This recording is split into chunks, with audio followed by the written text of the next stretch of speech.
Bismillahirrahmanirrahim. Assalamualaikum warahmatullahi wabarakatuh. Waalaikumsalam warahmatullahi wabarakatuh.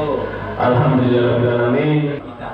Kita bersyukur kepada Allah pada pagi hari ini kita diberikan kesehatan, kesempatan sehingga kita bisa berkumpul di ruangan ini Aula SD Negeri 4 Kalimas dalam rangka belajar bersama dan juga nanti ada dilanjutkan kegiatan workshop. Yang kedua, salawat dan salam semoga senantiasa tercurahkan kepada Nabi kita Nabi Muhammad SAW yang kita harapkan pertolongannya syafaatnya nanti di yaumul kiamah. Bapak Ibu hadirin yang saya hormati, pertama-tama saya ucapkan terima kasih kepada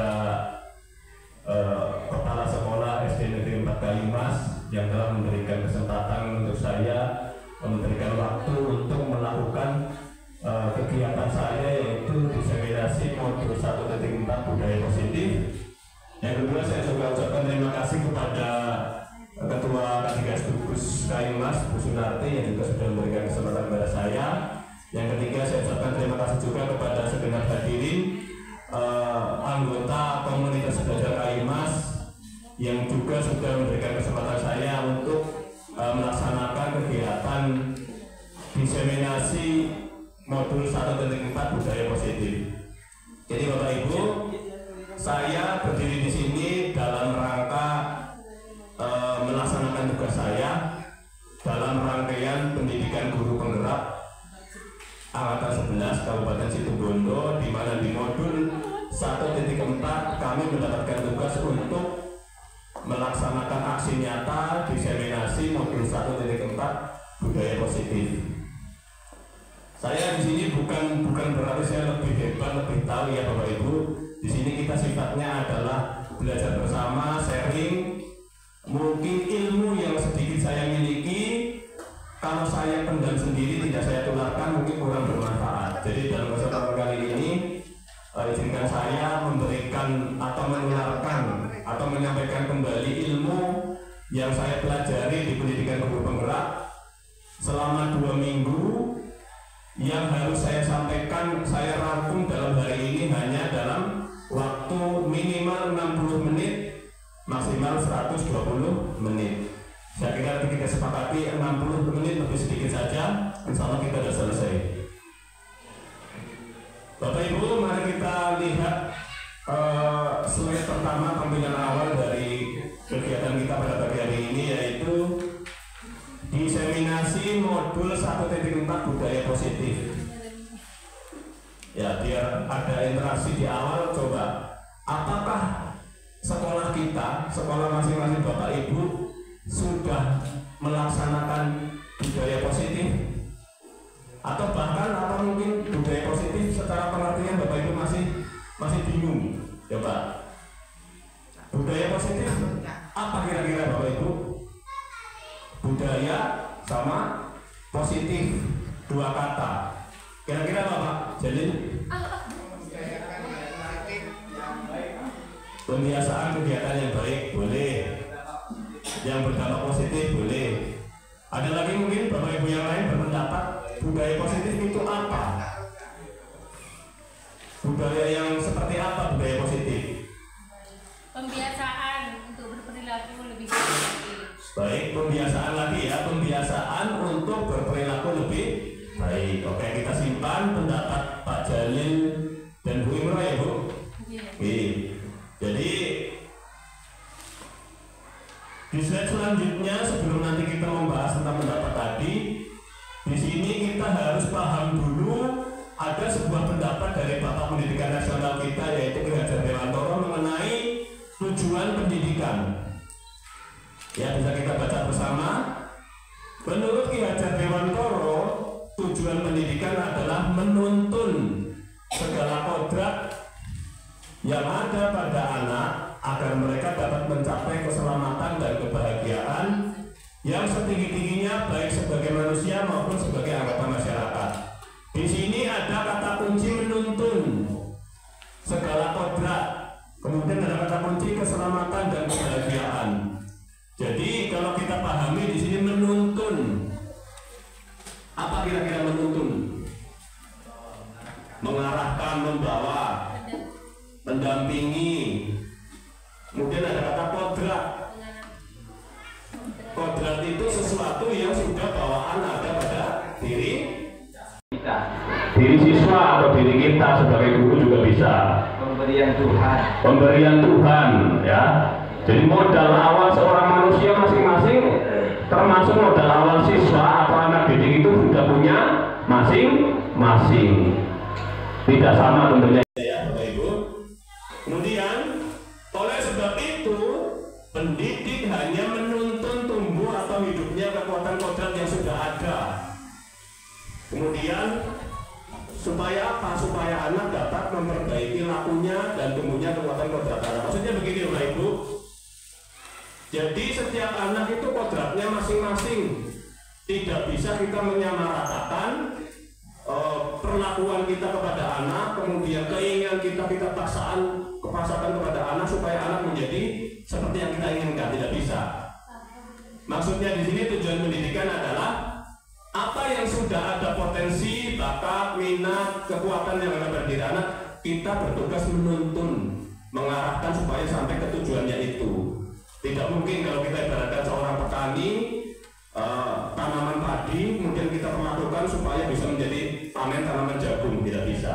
Masing-masing padi kita treatment, kita perlakukan seperti tanaman padi, cabai, jagung, sama. Jadi masing-masing tanaman kita perlakukan sesuai dengan kebutuhannya, seperti itu.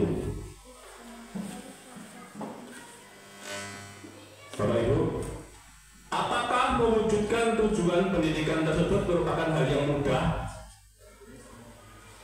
Kelihatannya cuma satu kalimat, mudah apa sulit?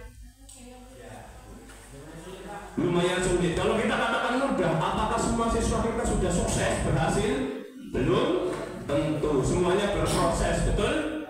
Ya, jadi dalam hal ini bisa kita sepakati bahwa mewujudkan tujuan pendidikan nasional itu merupakan hal yang sulit dan perlu proses yang panjang seperti itu. Kita di jenjang sekolah dasar tentu menjadi dasar, nanti dilanjutkan dengan jenjang-jenjang setelahnya. Ini. Jadi kita juga perlu pahami tantangan utama dunia pendidikan sekarang ini. Bapak Ibu bisa lihat di layar. Jadi di era sekarang tantangan utama dunia pendidikan itu adalah perubahan paradigma dalam proses pembelajaran. Tantangan kita sangat berat. Kenapa? Karena zaman dulu kita menjadi murid dengan proses belajar yang diberikan oleh guru kita waktu itu sangat berbeda dengan tuntutan zaman sekarang. Dan kita kadang masih terkungkung. Dulu saya ketika menjadi murid seperti ini cara guru saya mengajar. Nah, kita secara alam bawah sadar kadang-kadang mengikuti cara tersebut. Benar apa salah? Benar. Kira-kira apa penyebabnya? Karena kita kurang menyesuaikan diri. Ada kata-kata indah, didiklah anak sesuai zamannya.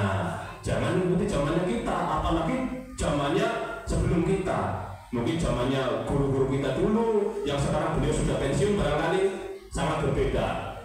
Apa perbedaannya? Saya di sini hanya merangkum 3 perbedaan saja.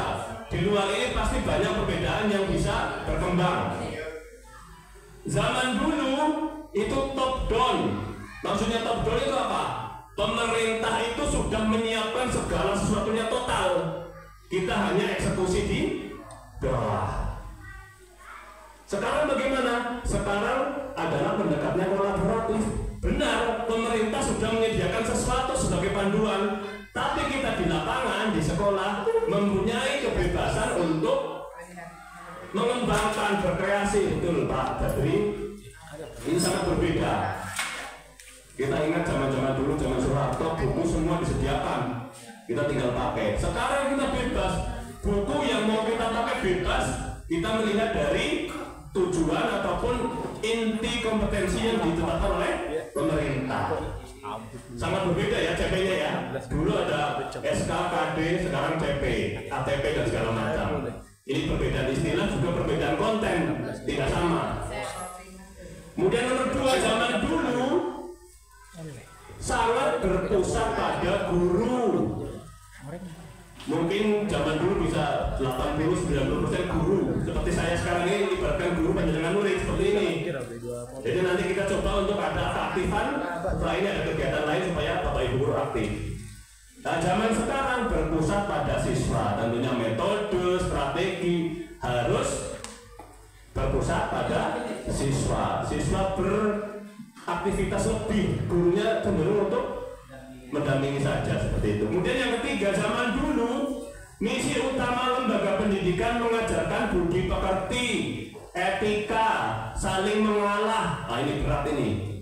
Saling mengalah itu juga kadang sudah tertanam sangat kuat di diri kita. Lebih baik mengalah menghindari ketidaknyamanan.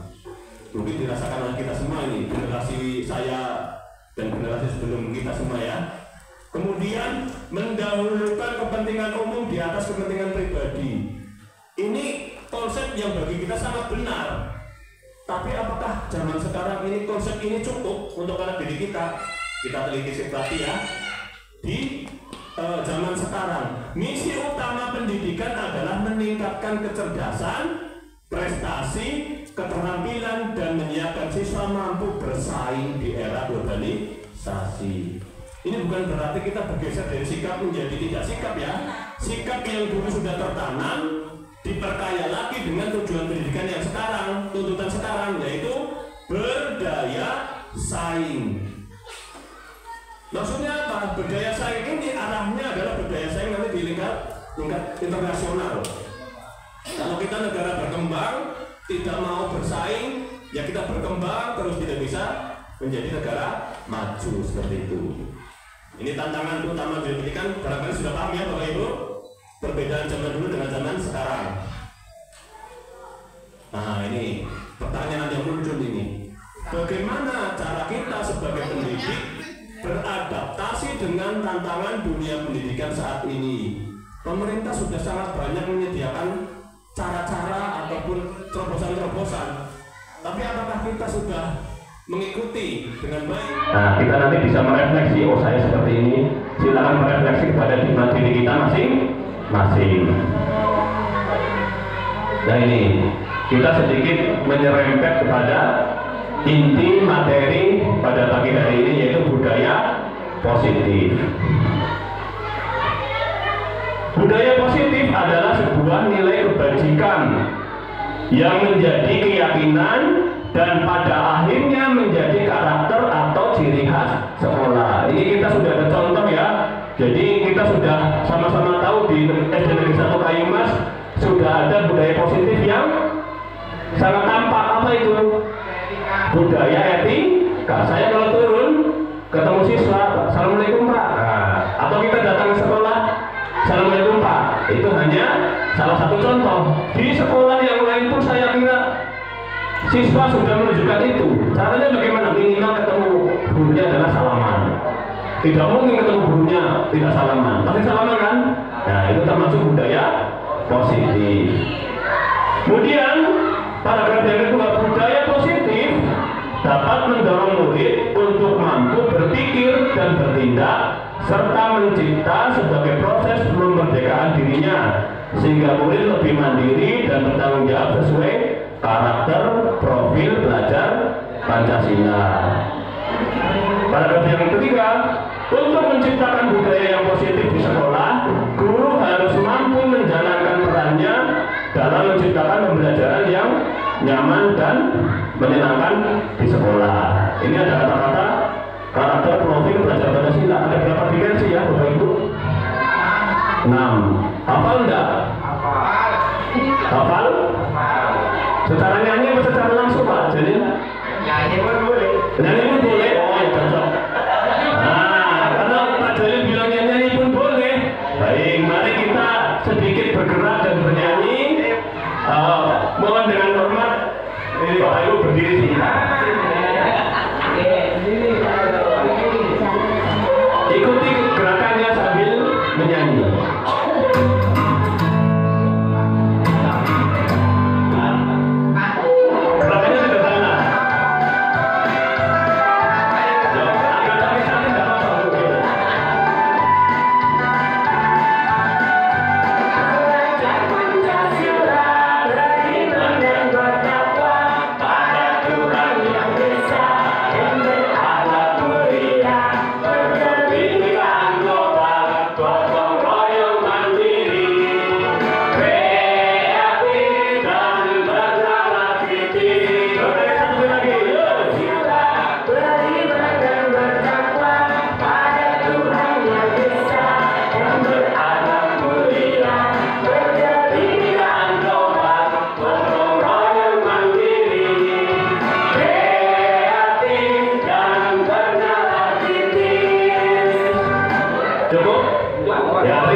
sesuatu yang mudah, apalagi kita nyanyikan.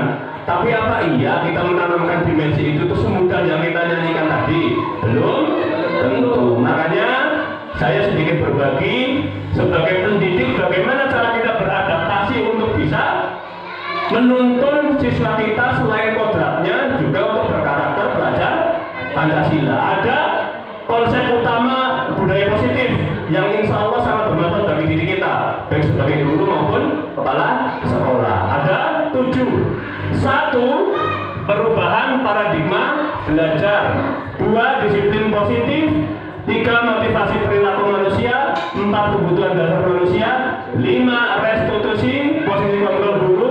6. Keyakinan kelas. Dan 7. Segitiga restitusi.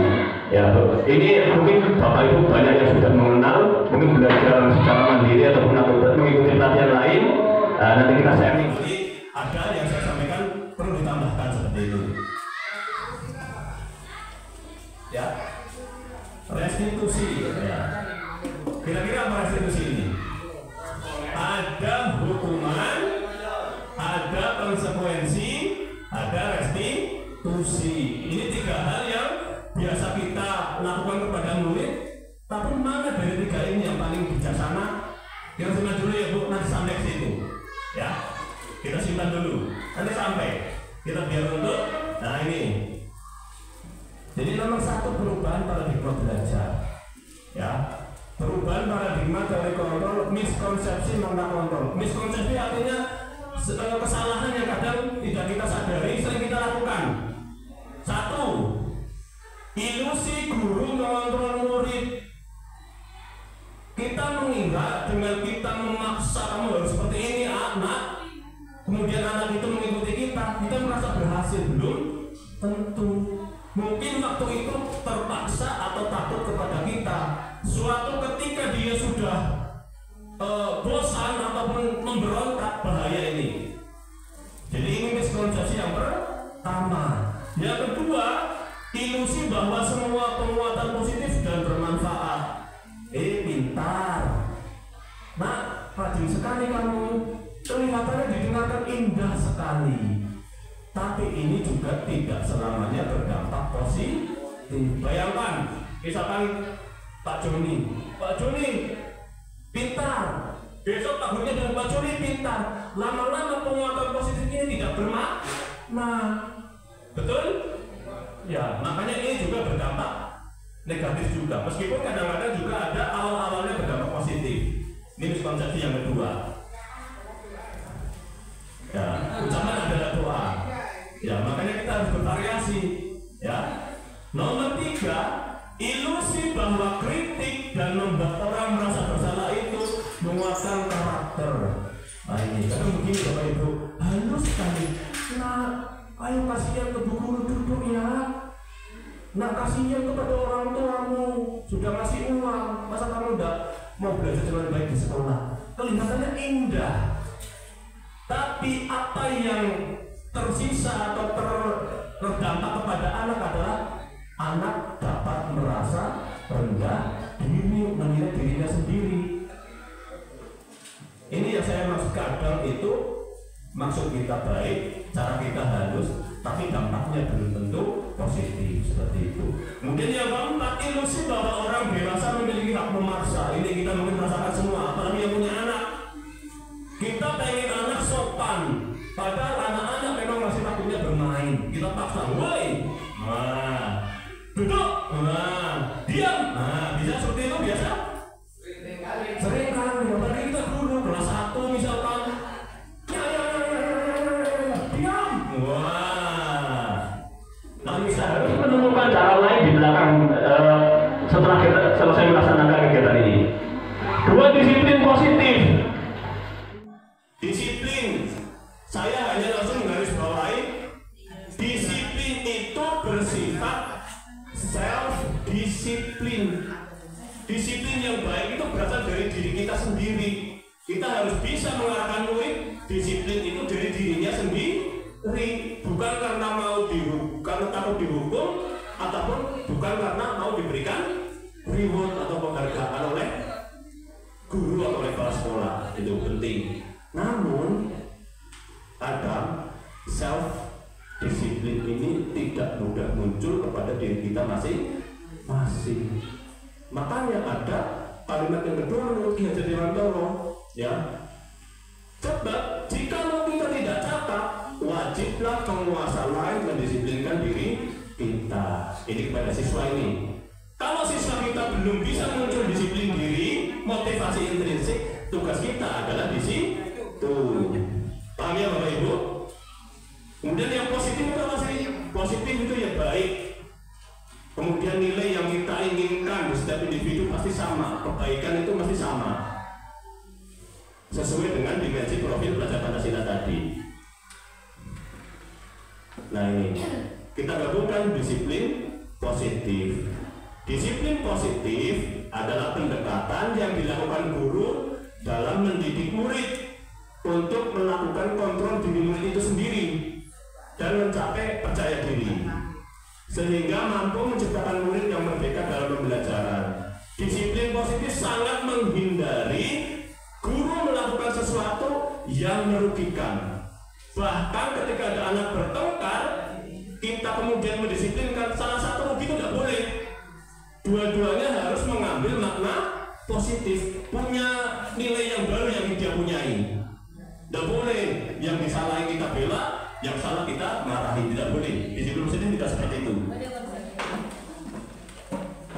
3. Motivasi perilaku manusia. Kita semua manusia, betul?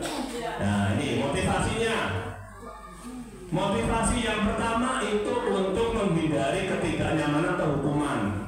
Kita tidak mau dihukum, makanya kita mau disiplin. Nah kadang begitu. 2. Mendapatkan penghargaan. Nanti dapat hadiah dan segala macam.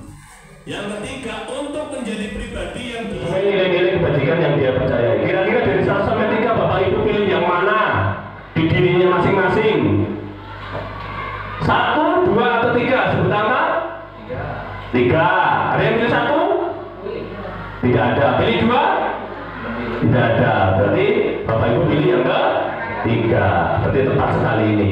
Kalau kita mau disiplin ya karena 3. Yang nomor 3 itu dari dalam diri kita sendiri. Orang lain paksa bagaimanapun, kalau diri kita tidak mau, 0. Ya. Kemudian yang kedua, tindakan pelanggaran itu umumnya berbentuk apa? 1 hukuman, 2 konsekuensi, 3 sanksi. Bu nanti ini muncul berarti ya. Hukuman itu ciri-cirinya itu berasal dari guru sendiri tanpa kesepakatan dengan murid, baik verbal, kata-kata ataupun fisik. Yang kedua, konsekuensi. Beda ini, berasal dari guru namun sudah berdasarkan kesepakatan. Nanti kalau kamu melanggar ini, konsekuensinya adalah ini. Kemudian yang ketiga, restitusi. Ini adalah guru membantu murid untuk memperbaiki kesalahan secara mandiri. 1 sampai 3 kira-kira mana yang paling cocok dan bijaksana? 3. Angka 3 ya? Ya, jadi ternyata tema hari ini angka 3 yang paling bagus. Apakah di belakang 3 bertahan? Belum tentu ya. Bagus. Jadi dari ini nomor 3 yang Bapak Ibu sudah pilih, berarti kita sudah sama-sama bisa memilih mana yang paling cocok dan bijaksana untuk diri kita masing-masing. Studi kasus. Coba ini, nanti saya minta pendapat. Ada mikrofon di situ. Ini adalah sebuah kasus, ada 2 pertanyaan. Monggo saya beri waktu setengah menit atau 30 detik. Iva kurang menguasai pelajaran matematika sehingga pada saat pelajaran tersebut berlangsung dia lebih banyak berdiam diri atau menggambar di buku pelajarannya. Pada saat guru matematikanya Pak Seno menanyakan pertanyaan, ia menjadi gugup dan tak sengaja menjatuhkan tasnya dari kursi, serta tiba-tiba menjadi gagap pada saat berupaya menjawab. Seluruh kelas pun tertawa melihat perilaku Iva yang bicara tergagap dan terkejut tersebut. Pak Seno pada saat itu membiarkan teman-teman Iva menyeparakan Iva yang tergagap dan malu luar biasa, dan malahan minta Iva untuk maju ke depan dan berdiri di depan kelas sambil menunjuk hidungnya karena tidak bisa menjawab pertanyaan Pak Seno.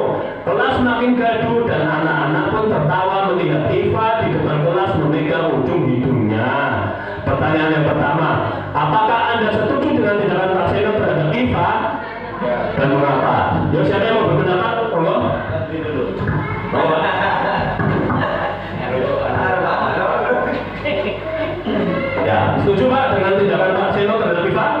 Tidak setuju. Mengapa Pak? Karena tindakan Pak Seno itu kurang adil. Yang kedua melecehkan. Pembulian yang dilakukan oleh seorang guru bahaya ini. Terus mungkin yang guru apa pertanyaan kedua tidak masalah Pak?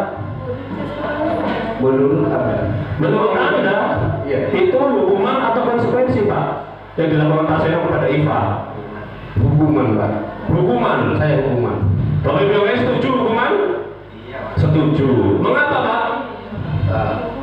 Hukuman itu kan bukan cuma tindakan melalui fisik ya, Betul. atau masuk kata-kata yang kurang menyenangkan sehingga anak itu merasa minder, rendah diri gara-gara kata-kata yang dikeluarkan oleh seorang guru. Itu termasuk hukuman dan itu tidak baik menurut saya. Luar biasa sekali. Saya kira sebenarnya Di luar Pak, bukan luar biasa. Oh iya, biasa di luar.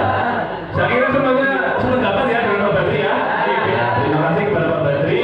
Saya pun sependapat bahwa tindakan ini kurang bijaksana. Lanjut. Ini perbedaannya.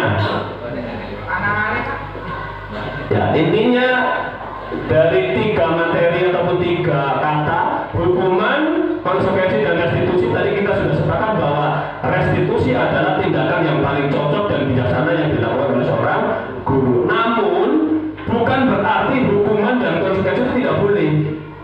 Hanya saja kita harus hindari sebisa mungkin. Kalau ada tindakan restitusi yang berdampak pada siswa, kenapa kita pilih yang lain seperti itu? Coba berlatih milih hukuman atau konsekuensi. 1, kelompoknya ibu-ibu di belakang nanti berpendapat lari keliling lapangan karena terlambat datang ke sekolah. Hukuman atau konsekuensi Bu? Hukuman. Rebut bawah sini setuju hukuman? Setuju.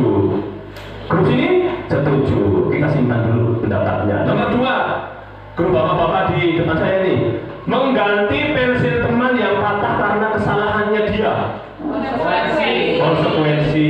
Kita simpan juga. Hukuman, konsekuensi. Yang ketiga, membersihkan coretan di meja karena dia yang ngelet sendiri. Konsekuensi. Hukuman, konsekuensi. Yang keempat, tidak istirahat karena belum selesai mengerjakan tugas. Hukuman. Apakah betul ya? Ya, apakah betul ya? Cocok dengan yang tadi dijawab? Cocok. Berarti Bapak Ibu sudah paham. Alhamdulillah. Lanjut ke sudah paham. Nomor 4, alhamdulillah sudah separuh perjalanan ini. Kebutuhan dasar manusia. Ya, siapa yang sudah paham semua kebutuhan dasar manusia itu apa saja? Ada yang sudah paham? Saya beri clue, ada 5. Sandang, pangan, papan. Kurang 2 Bu. Terus nomor 3 ini. Sandang, pangan, papan, disayangi dan menyayangi. Kira-kira dari jawaban yang muncul nanti mana yang masuk kepada kebutuhan dasar yang ada di sini ya? 1, setiap orang berusaha memenuhi kebutuhannya dengan berbagai cara. Bila tidak mendapatkan kebutuhannya dengan cara yang positif, mereka bisa melanggar peraturan atau nilai-nilai kebajikan. Siswa kita sendiri, orang di luar kesulitan ekonomi, akhirnya ada yang maling dan segala macam. Tapi kita fokusnya kepada diri kita dan murid nanti ini. 2, kapasitas untuk berubah ada di dalam diri kita sendiri.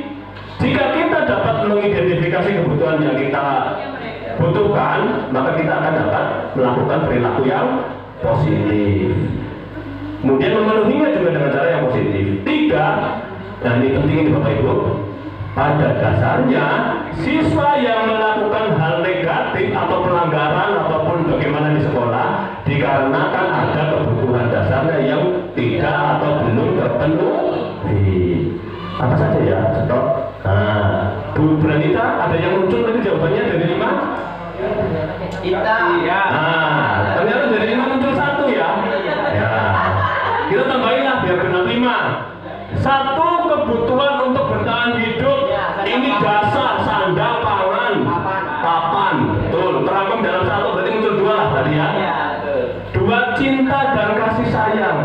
Ini tidak cinta-cinta yang macam-macam. Kadang anak itu cuma perlu merasa diterima oleh guru dan temannya. Ada pendiam, sebenarnya di rumah dia ceria. Ini bahaya ini. Mungkin dia tidak merasa diterima oleh kita atau oleh teman kita ini. 3, kebebasan. Kebebasan ini bukan kebebasan yang negatif, namun kebebasan akan adanya pilihan-pilihan untuk dia. Pilihan belajar, pilihan cara berpendapat seperti itu. Kemudian yang keempat, kesenangan. Dia butuh juga senang.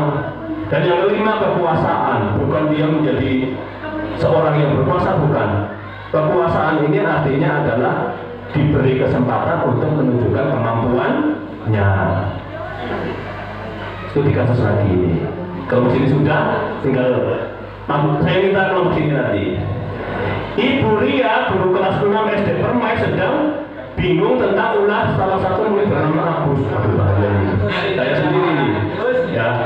Beberapa anak datang dan melapor bahwa Agus sering meminta bekal makan siang mereka dengan maksa. Malak. Nah, jika Anda menjadi Bu Ria, apa yang akan Anda lakukan? Menurut Anda apa alasan Agus melakukan tadi itu? Ada 2 pertanyaan. Ya, tolong silakan ke sini. Ya, ya. Bagus juga ini mungkin. Ya. Menurut kalau menjadi Bu Ria, menurut Anda apa yang akan Anda lakukan, Pak? Menurut saya itu merupakan apa tadi, pemalakan Pak ya, pemalakan dari siswa. Salah satunya kalau saya jadi Bu Ria, menyikapi anak tersebut yang tadi, apa sih kekurangannya yang dibutuhkan anak tersebut? Minimal kita tadi sudah dijelaskan, memberi kebebasan bagi dia juga. Maksudnya kebebasannya gini, salah satu dari kita lah, anggaplah saya Bu Ria akan mendekati anak tersebut, kekurangannya apa tadi. Meskipun saya tidak bisa memenuhinya, tapi minimal saya itu peduli, atau kita dirangkul lah Pak, dikatakannya dirangkul lah, kamu apa sih nak, salah satu contohnya, kenapa selalu seperti ini, ditanyakan, saya ini Bu, yang jelas Pak, yang jelas bahwa kita itu bisa mengambil kesimpulan dari kelesahannya anak tersebut sebenarnya. Yang harus dilakukan yang salah satunya itu mendekati. Salah satunya kita harus tahu kondisi anak nanti yang dibutuhkan anak tersebut. Meskipun kita tidak bisa memenuhi sepenuhnya. Seperti itu. Kata kunci yang disampaikan panjenengan adalah kebutuhan sama pendekatan. Berarti menurut Anda kalau apa yang kira-kira alasannya yang paling kuat dilakukan Agus sampai seperti itu? Karena apa ini? Dari kebutuhan dasar yang tadi banyak, kira-kira mana yang menurut sampai belum terpenuhi? Nah, salah satunya lapar. Kalau lapar ya, salah satunya mungkin ada itu ya. Salah satunya lapar ya. Satu, karena keterbatasan ekonomi setiap anak itu kan tidak sama. Nah, mungkin ini kok apa ya, lauknya gini, saya tidak pernah makan seperti ini di rumah, mungkin seperti itu. Banyak faktor sebenarnya itu mempengaruhi. Ada yang memang biasa sama temannya seperti itu. Jadi faktor-faktornya itu tidak hanya stagnan di satu faktor bahwa ini lapar ataupun butuh. Tapi kasih sayang orang tua yang perlu, kasih sayang orang tua sama guru yang sangat perlu pada anak tersebut Pak, seperti itu. Menurut saya. Berarti menurut panjenengan banyak faktor yang mempengaruhi kalau kita hubungan dengan kebutuhan dasar. Benar, mungkin saja dari 5 kebutuhan dasar itu ada yang belum terpenuhi, mungkin juga 5-5-nya. Nah, selanjutnya terima kasih kepada pendampingnya Pak, ini ternyata benar sekali Pak. Bisa saja kalau penyebabnya Agus itu ada 5 kebutuhan dasar yang tidak terpenuhi, 5-5-nya tidak. Bisa lapar karena tidak dibikinkan sarapan bertahan hidup. 2, mendapat perhatian dari temannya, pengen diperhatikan, kasih sayang. 3, Agus merasa hebat karena temannya takut dan menuruti keinginannya, kekuasaan, power. Agus hanya iseng, senang melihat ekspresi temannya yang kesel. Apa itu? Kesenang. Yang terakhir, Agus bosan menunya itu melulu dari rumah. Ingin variasi. Terima kasih. Ternyata memang banyak faktor, benar sekali disampaikan oleh panjenengan Pak ya. Lanjut, nah ini 5. Restitusi posisi kontrol guru. Wah, ini penting untuk kita nih guru. Ada 5 posisi kontrol yang bisa guru lakukan. Nanti kembali mana yang paling cocok dan paling bijaksana menurut kita yang kita harus pilih. Penghukum, pembuat merasa bersalah, teman, pemantau, dan manajer. Nih, contoh. Saya kecewa sekali dengan kamu. Nah, berarti ini posisi kontrol guru apa? Menyalahkan atau membuat merasa bersalah. 2. Kamu tidak benar-benar melakukannya. Penghukum. Ayolah, lakukan demi ibu, bapak, teman. Bahaya ini kata Pak. Semakin kita memperlakukan siswa kita seperti teman, tambah kita seperti tidak dihargai. Makanya kalau kita memposisikan kontrol yang ini, di mana teman, di mana posisi siswa dan guru harus jelas. Kalau di kelas, di dalam kelas, di kegiatan belajar, kita sebisa mungkin posisi teman ini dibatasi, seperti itu, dihindari. Kalau pendekatan yang disampaikan Pak ini betul. Kalau pendekatan, teman ini paling bagus. Yang keempat, memantau. Ini hanya melihat saja, mengamati. Kemudian manajer menuntut untuk menyelesaikan masalah. Kemudian yang terakhir menghukum lagi itu 2, 3, 4, 5, 6 ya ada masalah. Ini contoh-contohnya posisi kontrol dulu. Sebelum saya lanjut ke slide, kira-kira pilih yang mana Bapak Ibu dari semua yang ada? Yang paling cocok, yang paling bijaksana yang mana? Manajer.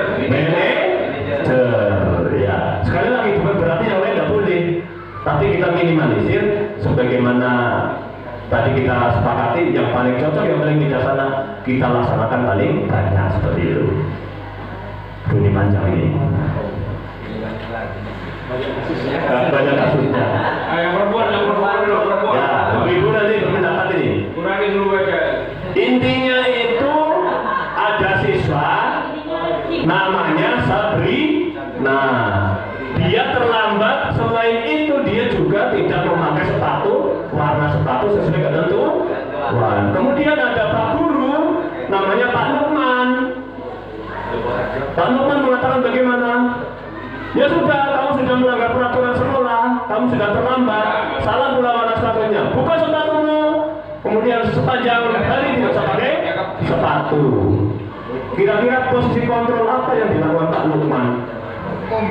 Penghukum. Sip, betul sekali. Apakah penghukum ini jelek berdasarkan sini? Jelek. Tapi kita sering melakukan, sering. Makanya dalam kesempatan kali ini saya menyampaikan sedikit pengetahuan baru. Ada namanya posisi kontrol yang lain sebagai pilihan kita sebagai guru. Panjenengan menganggap yang paling susah, paling bijaksana manajer, monggo panjenengan bisa memperdalam lagi posisi kontrol sebagai seorang manajer. Apalagi nanti yang menjadi pemimpin, entah kepala sekolah, guru juga pemimpin ya, jangan salah ya, pemimpin bagi siswa-siswanya seperti itu. Nih saya pernah, ya ini dokumentasi sederhana saja, dan saya tidak beri penjelasan yang lebih detail, tapi kita menerapkan posisi kontrol intinya adalah sebisa mungkin adalah manajer. Nomor 6, tinggal 2 alhamdulillah Bapak Ibu, sambil lalu menikmati snacknya tidak masalah. Keyakinan kelas, asing atau tidak kata-kata keyakinan kelas di telinga Bapak Ibu? Asing. Saya pun baru-baru ini menemukan 2 kata keyakinan kelas. Zaman dulu ya tata tertib, peraturan, itu yang selalu disampaikan kepada telinga kita sebagai murid ataupun sebagai guru di waktu itu. Ternyata selain tata tertib, peraturan, ada keyakinan kelas. Apa bedanya itu? Kalau keyakinan kelas berasal dari nilai-nilai kebajikan yang dipercayai dan disepakati siswa dan guru di kelas. Sepakat siswa dan guru yang ada di kelas itu. Kalau peraturan bagaimana?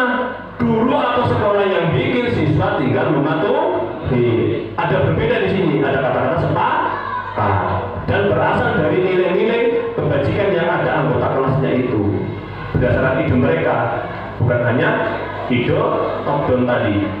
Kemudian keyakinan kelas yang kedua menumbuhkan motivasi intrinsik untuk dipatuhi tanpa paksaan.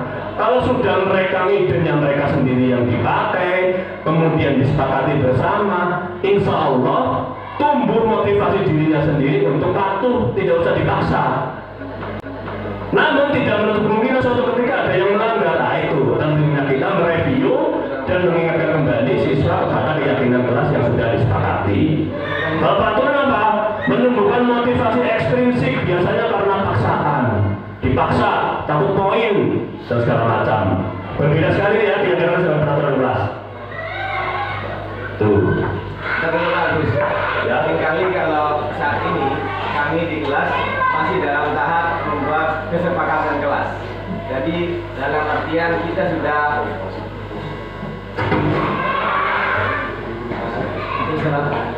selama ini ya pernah kami lakukan.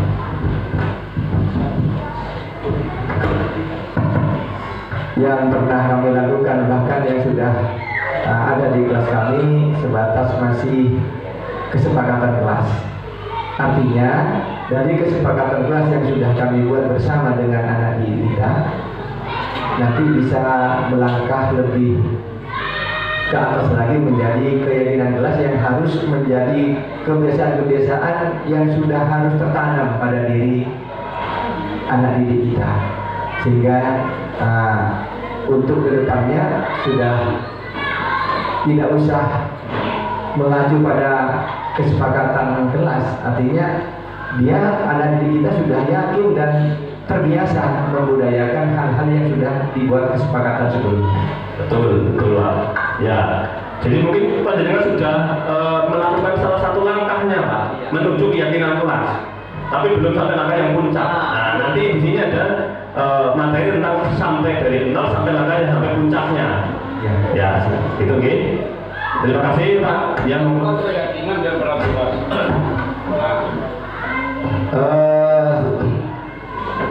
Begini Pak, sehingga untuk ke mana ya, untuk ke administrasi gitu ya, administrasi di pampang yang ada di kelas. Nah, seperti kami aturan-aturan yang dipakai itu berdasarkan kesepakatan, jadi anak-anak yang membuat. Dan cuma di atas itu ditulis peraturan. Nah, apakah boleh peraturannya dihilangkan, dirubah menjadi keyakinan kelas? Keyakinan kelas, bukan peraturan kelas gitu. Gimana ya maksudnya? Iya betul Pak. Jadi kita harus bergeser dari paradigma peraturan ke paradigma keyakinan. Karena secara arti dan secara pendengaran kalau kita menerima kalimat itu, kata-kata itu berbeda Pak. Ya. Jadi pada saat kita sudah melakukan kesepakatan, sayang sekali kalau judulnya hanya peraturan saja. Ya. Jadi dalam ini keyakinan kelas itu ada kesepakatan, tapi prosesnya nanti ada nilai-nilai kebajikan yang kita tanamkan pada anak. Nanti ada langkahnya Pak. Nanti kalian Pak Jenengan akan paham. Ya. Jadi ada 7 atau 8 langkah dalam membuat keyakinan kelas. Ini ya. Nah ini. Cara kita membuat keyakinan kelas, mungkin Pak Jenengan sudah proses ke situ, cuma biar lengkap seperti ini Pak. 1. Menjelaskan pengertian keyakinan kelas pada siswa. Kita jelaskan dulu, keyakinan kelas adalah kesepakatan yang berasal dari ide-ide anggota kelas. Kemudian yang kedua, menjelaskan bahwa keyakinan kelas bisa berasal dari peraturan kelas atau sekolah. Dasar asalnya itu dari peraturan yang sudah biasa mereka dengar, bisa mereka laksanakan. Yang ketiga, bisa meminta siswa menulis peraturan yang mereka ketahui di kertas, tulis. Kalau mereka pemalu mungkin ya. Atau bisa juga saya melakukannya yang kedua ini, lisan dan guru menulis pendapat siswa mengenai peraturan tadi di papan tulis. Kalau siswa SD kelas rendah, barangkali lebih cepat yang lisan ini langsung ditulis oleh gurunya. 4. Membahas nilai kebajikan dalam detail peraturan yang muncul, tanggung jawab, disiplin, kemudian bernalar dan segala macam. 5. Memilih keyakinan keras yang sesuai. 6. Mengubah keyakinan keras menjadi kalimat positif. Nah, ini bedanya. Peraturan kadang-kadang kalimatnya masih negatif. Bedanya dengan keyakinan keras, negatif itu kita ubah menjadi positif kalimatnya. Ya. 7. Menyepakati. Kemudian yang ke-8 mencetak. Boleh banner, boleh ngeprint dan ditaruh di tempat-tempat yang siswa itu bisa melihat. Ini belum paham ya? Nah, ini contoh, saya berikan contoh begini. Coba Bapak Ibu sebutkan satu peraturan yang sering kita dengar. Contoh mengenai keterlambatan datang sekolah. Apa peraturannya? Tidak boleh terlambat masuk sekolah. Kalimatnya kan seperti itu. Pada saat siswa menyampaikan hal tersebut, kita tulis saja peraturan 1, tidak boleh terlambat masuk ke sekolah. Itu aturannya. Sebagai guru, bagaimana ketika mengubah menjadi keyakinan? Kita jelaskan dulu apa nilai kebajikan yang terkandung dalam peraturan tersebut. Mungkin disiplin ya. Nah, disiplin. Setelah siswa paham nilai kebajikannya, kita ajak siswa untuk mengubah kalimat peraturan itu menjadi kalimat yang positif. Apa kira-kira yang positifnya? Sama-sama artinya, maknanya, tapi kalimatnya positif. Datang lebih awal boleh, datang tepat waktu, datang sebelum pukul 7. Di telinga sudah lain, di perasaan juga kan lain. Tertanam hal-hal yang positif, bukan larangan ataupun bukan hukuman. Kalau sudah ada kalimat positifnya, diketik boleh, ditulis tangan boleh, tempel di dinding kelas, sebanyak-banyaknya boleh. Ya, misalkan yang muncul ada 8, tulis semua 8. Tapi yang mirip-mirip harus kita pilih. Contoh membuang sampah di tempatnya, menyapu kelas, itu kan sama, menjaga kebersihan. Yang mirip-mirip kita satukan jadi satu. Kalau sudah seperti ini dipapang di kelas, suatu ketika ada yang melanggar, kita caranya adalah nanti ada yang namanya segitiga restitusi. Pentingnya keyakinan keras adalah modal guru melaksanakan, menerapkan segitiga restitusi. Kalau ini belum ada, segitiga restitusi jadi kesulitan kita nanti. Dasar siswa itu belum punya, keyakinan mereka belum punya. Apa keyakinan kelasnya belum tahu. Tahunya peraturan, takut, hukum dan segala macam. Ini contohnya, ya, sama dengan tadi, nanti hanya dokumentasi saja. Nah ini, saya mencetaknya di kertas. Sudah kelihatan ya? Kelihatan ini yang di pojok kanan ini. Ya, ya, kalimatnya pendek, namun fokus kepada tujuan yang ingin, keyakinan yang ingin disampaikan kepada siswa seperti itu. Terakhir, segitiga restitusi ini Bapak Ibu. Setelah Bapak Ibu sudah mempunyai keyakinan kelas yang disepakati bersama siswa, ini adalah langkah yang sangat bermanfaat bagi kita, bagi siswa, dalam rangka menumbuhkan disiplin positif yang ada di kelas. Segitiga restitusi, tadi sudah ada restitusi ya. Restitusi itu membimbing siswa untuk mencari solusi dari masalahnya, tidak menghukum, tidak memberikan konsekuensi. Tapi ini proses menciptakan kondisi bagi murid untuk memperbaiki kesalahan mereka sehingga mereka dapat kembali ke kelompok mereka dengan karakter yang lebih kuat. Kalau ada siswa berkembang yang saya ceritakan di awal, jangan sampai yang disalahi kita bela, yang salah kita hukum, jangan. Segitiga restitusi itu mengakomodir itu, bagaimana yang salah dengan yang disalahi sama-sama mendapatkan sesuatu nilai yang positif. Ada 3 langkah dalam melaksanakan atau menerapkan segitiga restitusi. 1, ada namanya menstabilkan identitas. Apa tujuannya? Mereda emosi siswa dulu. Contoh, ya, ada siswa bertengkar, jangan langsung kita salah-salahkan atau bagaimana. Kita panggil dulu baik-baik, kemudian kita redam emosinya, stabilkan identitasnya dengan cara apa? Dengan kata-kata yang positif. Contoh, nah, tidak apa-apa melakukan kesalahan manusiawi. Nah, salah satunya itu. Banyak kalimat lain, saya contohkan satu saja dulu. Kemudian yang kedua, setelah sudah reda, tidak emosi, anak-anak sudah siap menerima arahan tuntunan dari kita. Yang kedua namanya validasi tindakan yang salah. Contoh, nah, kamu pasti punya alasan kan yang sangat penting bagimu kenapa kamu melakukan pelanggaran tadi. Contoh atau Gus, pasti kamu punya alasan yang sangat penting kan kenapa tadi kamu sering minta bekal rahasia dengan paksa. Nah, mereka akan bercerita.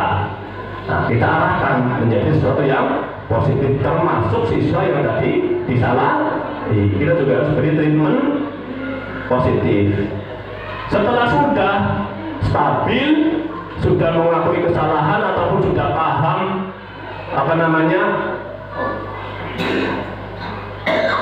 kebutuhan dasar yang anak itu butuhkan, yang ketiga kita adalah menanyakan keyakinan ini. Contoh, tadi kalau kita contohkan, misalkan ada kasus anak terlambat, tidak apa-apa terlambat, nah, Bapak juga dulu pernah terlambat. Yang kedua, validasi tindakan salah. Kamu punya alasan kan yang sangat penting bagimu kenapa kamu terlambat. Ya Pak, saya bangun kesiangan, Pak, saya tidak ada yang bangunkan, Pak. Tidak masalah. Yang ketiga, menanyakan keyakinan. Apa keyakinan kelas yang belum kamu lakukan, Nak? Yaitu disiplin atau datang tepat waktu tadi. Kemudian setelah itu, apa yang akan kamu lakukan, Nak, untuk memperbaikinya ke depan? Solusinya bagaimana? Mereka akan menemukan sendiri. Kalau anak kesulitan, guru tetap menuntun seperti itu. Jadi anaknya seperti itu, Bapak Ibu ya. Segitiga restitusi itu seperti itu. Ini contoh kalimat yang lain tadi. Langkahnya 3, kalimatnya banyak. Membuat kesalahan wajar. Manusia tidak ada yang sempurna. Saya tidak terlalu peduli pada kesalahanmu. Saya fokus kepada solusi yang akan dicapai. Itu yang mentahbikan dan tidak tenang anaknya. Kalau tidak seperti ini, takut, masih emosi, dan segala macam. Yang kedua, validasi tindakan yang salah. Kamu bisa saja bertindak lebih gegabah dari itu. Contoh ini, ada anak sedang menulis fokus, temannya ganggu, teriak, wah, jangan ganggu. Kemudian dengan teriakannya itu, satu kelas semuanya terganggu. Guru jangan main, kenapa kamu tidak? Jangan, ya jangan seperti itu. Untung kamu cuma teriak. Orang yang menyalahi kamu tidak lempar atau melakukan tindakan yang lebih buruk. Meskipun salah, kita treatment positif. 2, kamu pasti melakukan karena ada alasan tertentu tadi sudah dibahas. 3, kamu melakukannya karena mempertahankan sesuatu yang penting bagimu. Contoh, ada anak yang orang tuanya diolok, mukul temannya. Itu kan ada sesuatu yang nilai penting yang dia jaga. Untung kamu cuma mukul kena sedikit pelan. Coba kalau mukul sama orangnya pingsan, kan biar tenang saja. Positif seperti itu. Kemudian yang ketiga, menanyakan keyakinan. Apa keyakinan kelas yang kita yakini? Nilai-nilai apa yang sudah kamu sepakati? Yang ketiga, seperti apa gambaran kelas ideal yang menurut kamu? Dan yang keempat, kamu ingin menjadi orang seperti apa? Sebelum saya lanjut mengenai tahapan restitusi, ada pertanyaan nanti Bapak Ibu? Monggo.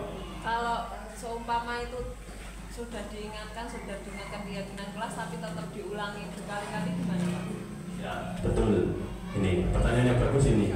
Ini muncul juga pertanyaan dalam salah satu miskonsepsi segitiga restitusi. Tidak selalu satu kali treatment segitiga restitusi itu langsung berhasil. Oleh karena itu ada yang namanya review.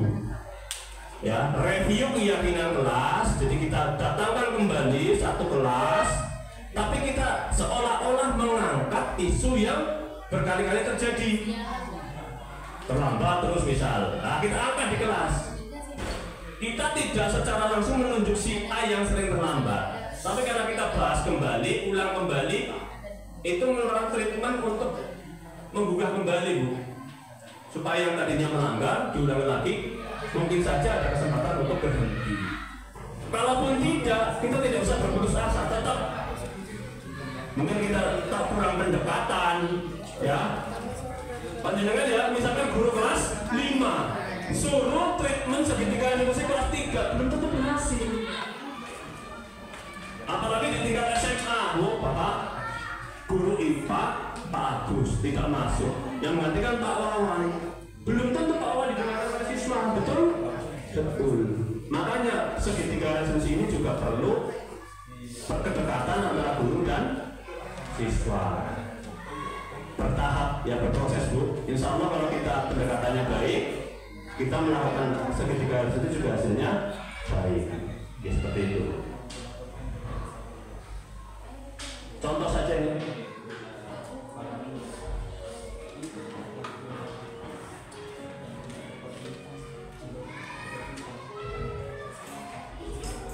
Contoh penerapan segitiga resolusi, barangkali nanti 3 langkah yang panjenengan sudah terima tadi bisa diamati muncul di bagian mana ya.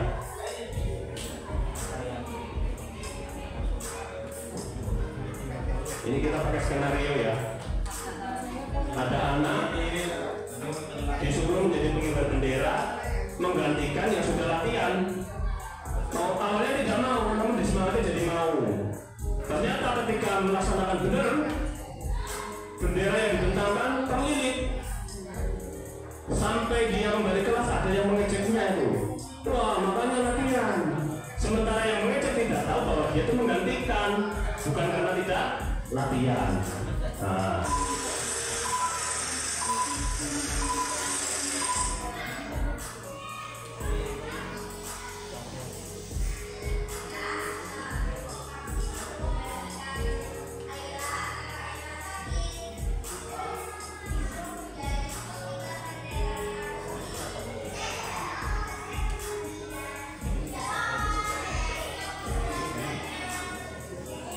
Iya deh, dulu banget ya. Iya dah. Ini menggantikan mau. Nah ini setelah selesai.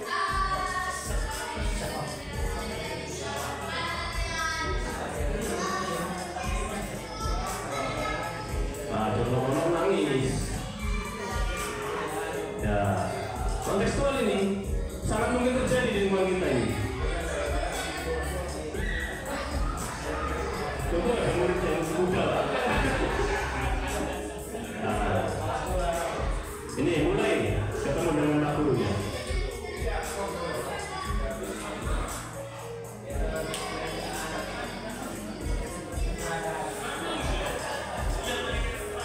Kameramennya masih.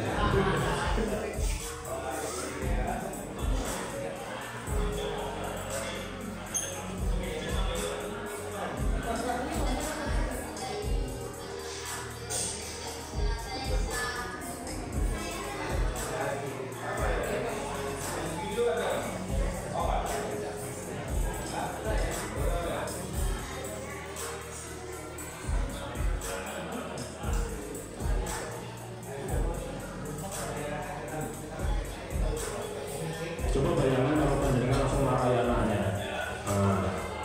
Kamu nggak sih ngecek?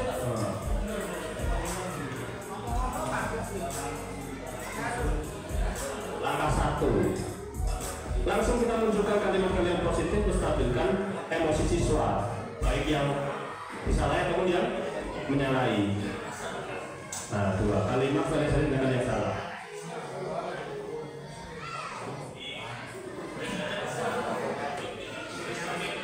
Boleh saja kesal, tapi jangan merugikan orang lain.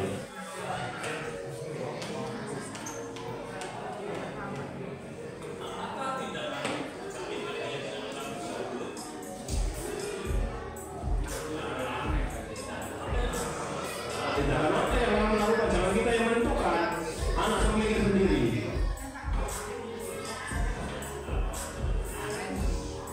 Ya, ini sudah jebakan aja setengah mati kemarin Bu. Namanya lihat malu.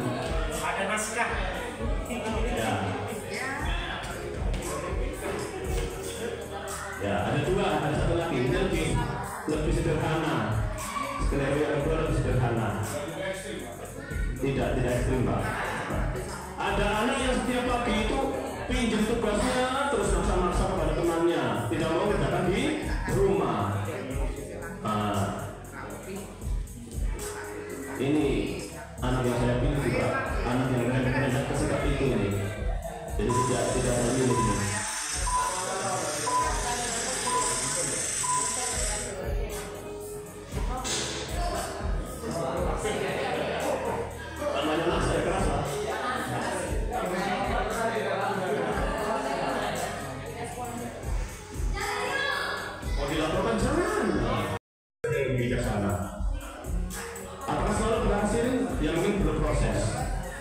Yang penting kita jangan putus asa. Sesuatu yang baik kita lakukan, insya Allah ada hasilnya di suatu hari nanti.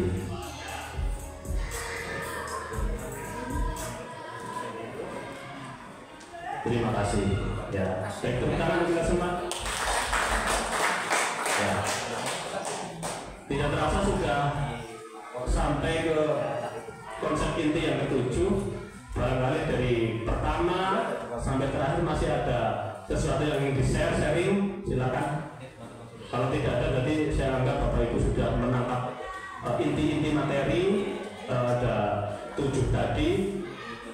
Barangkali ada 2 hal yang sangat perlu guru terapkan. Pertama, monggo panjenengan pertama membuat keyakinan kelas. Setelah keyakinan kelas yang kedua berusaha belajar menerapkan segitiga restitusi. Saya juga baru paham ini. Kalau kita mengorbankan emosi, selalu menghukum, selalu memarahi dan segala macamnya. Saya kira itu semoga bermanfaat. Dari saya pribadi kurang lebihnya mohon maaf. Wassalamualaikum warahmatullahi wabarakatuh.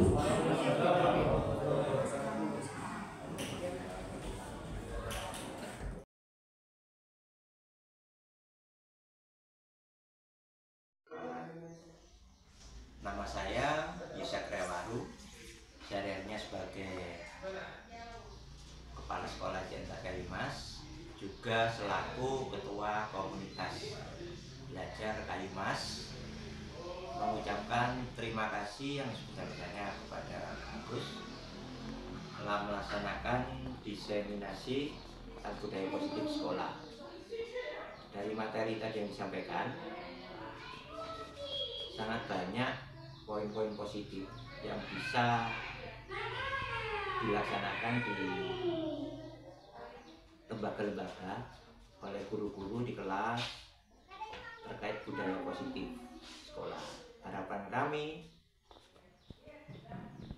apa yang tadi disampaikan bisa terlaksana sepenuhnya di lembaga-lembaga, karena kalau melihat di penerapan budaya positif itu di pelaksanaan tadi segitiga restitusi bersalah itu sangat baik.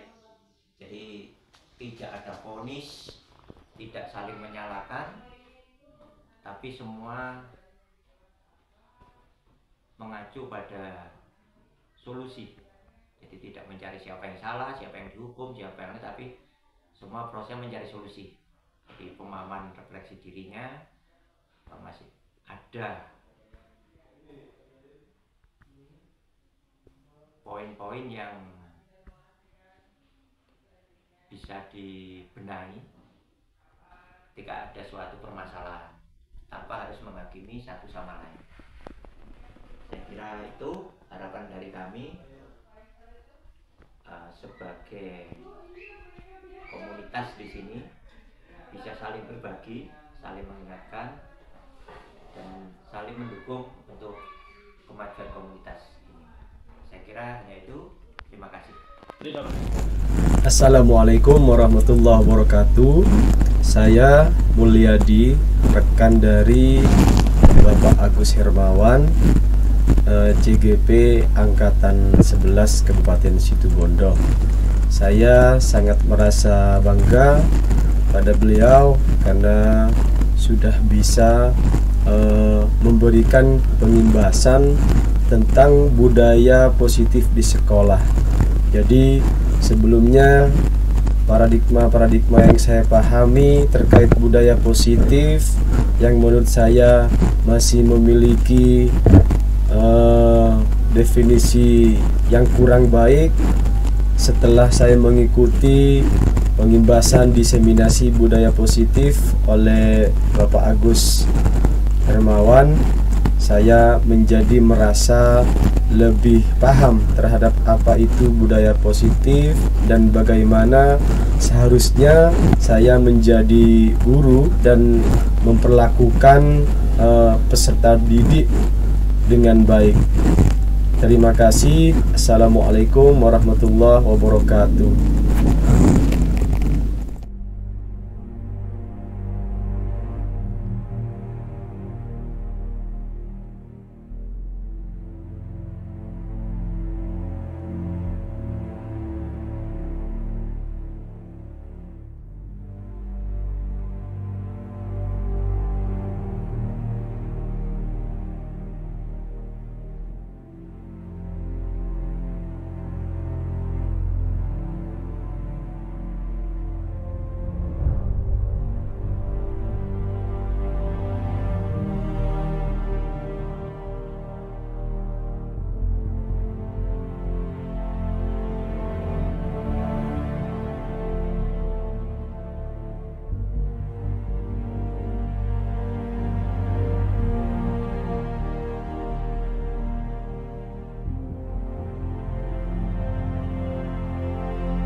Sekarang nangis ya? Iya.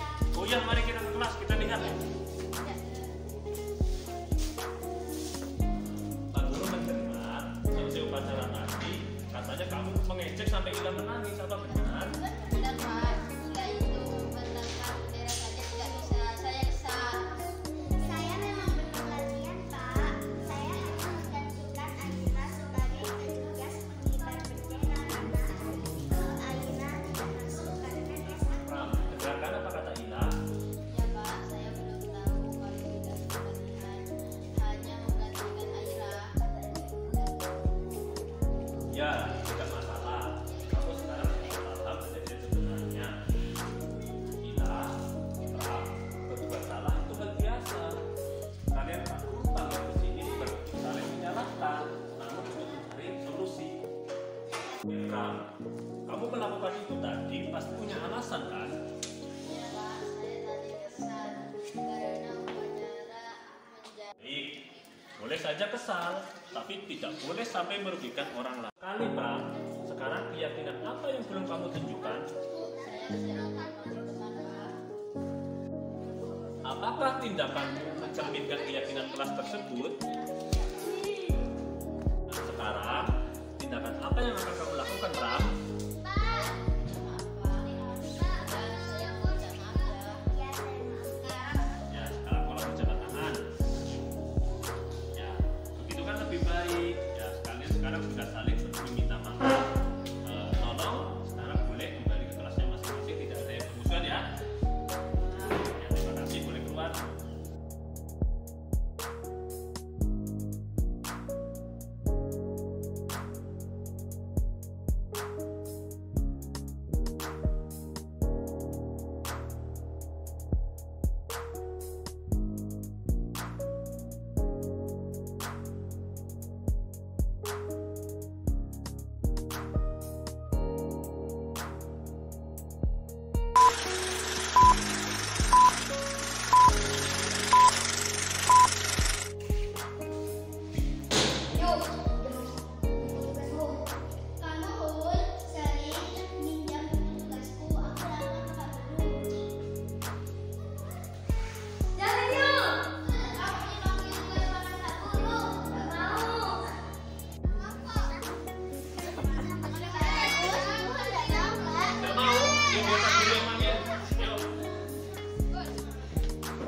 Tuhul, ayo ke ruangnya Pak Guru sebentar.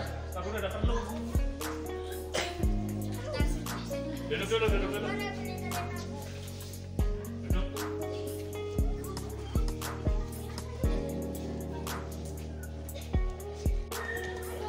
Tuhul, apa benar kamu sering mengganggu tugasnya Anggrek karena masa-masa?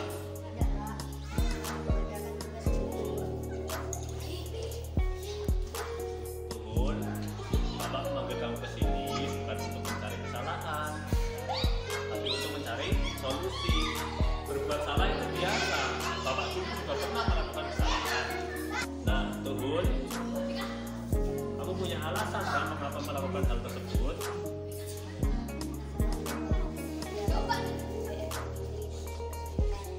Kau kesulitan mengerjakan sendiri. Baik. Oh begitu. Bapak paham. Ternyata kamu kesulitan mengerjakan tugas atau PR di rumah sendiri. Nah, sekarang apa keyakinan kelas yang kita sepakati dulu, Nak?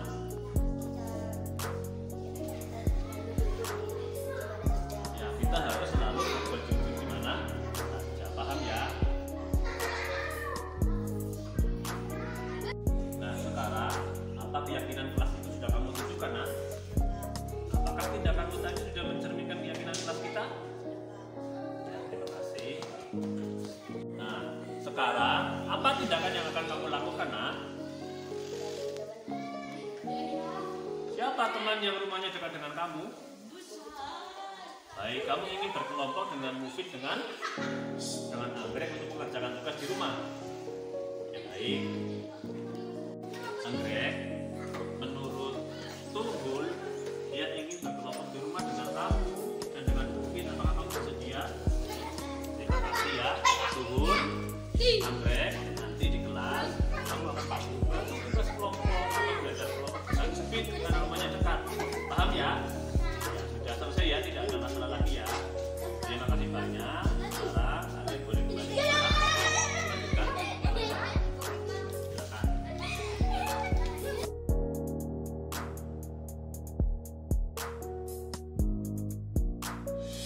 Thank